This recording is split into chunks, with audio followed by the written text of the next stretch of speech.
My dear students, today's topic is reflex or reflex action. First, let me describe the definition of reflex action.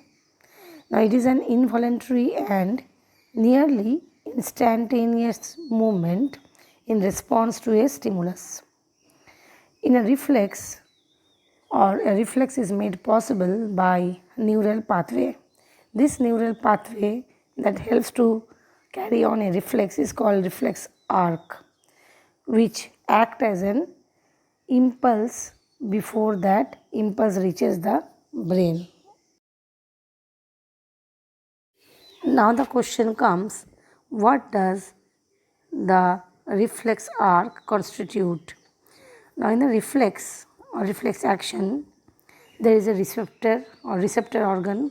It may be our body parts like a hand, leg, arm, any receptor organ that receives the stimulus from the environment.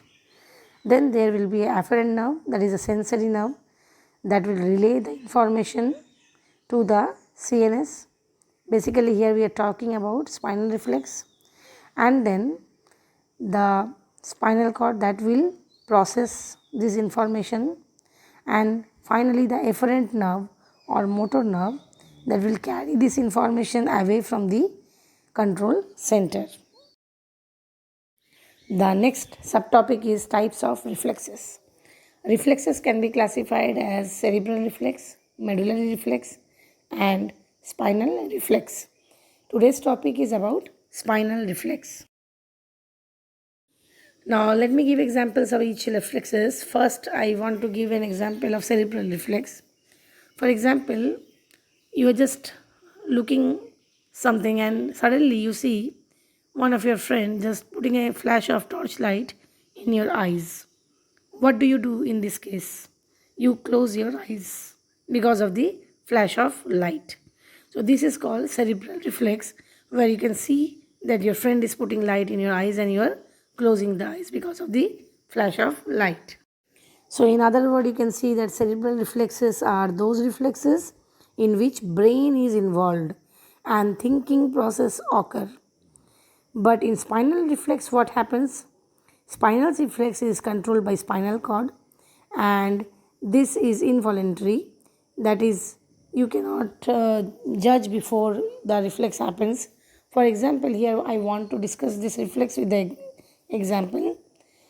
For example, you are running while playing football and suddenly something pricks in your feet.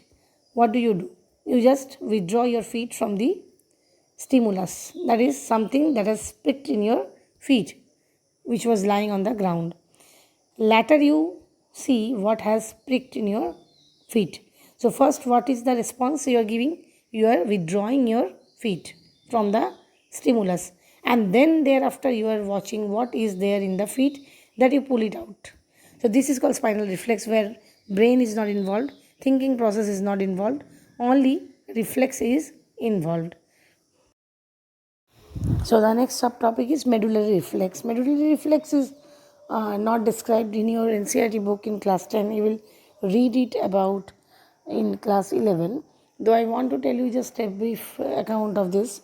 Medullary reflex is the reflex that is controlled by medulla oblongata. It is the part of the hindbrain. Now, medullary reflex, for example, sneezing, vomiting, these are certain reflexes which are controlled by medulla oblongata. So here comes the differences between cerebral reflex and spinal reflex.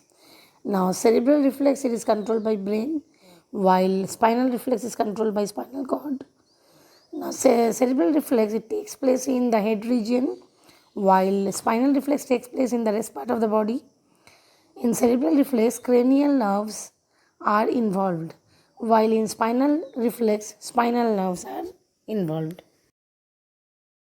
So finally, let me discuss about the reflex arc. Now reflex arc, as I told you, it is a neural pathway that controls a reflex or an reflex action. Now in reflex arc, the simplest arrangement of the reflex arc consists of a receptor organ, that may be your body part, like hand, leg, whatever. There will be a sensory nerve, there will be an interneuron, and motor neuron and a effector organ. So these 5 components basically forms a reflex arc. So how does this reflex arc work? Let me discuss. Finally, the mechanism of reflex action.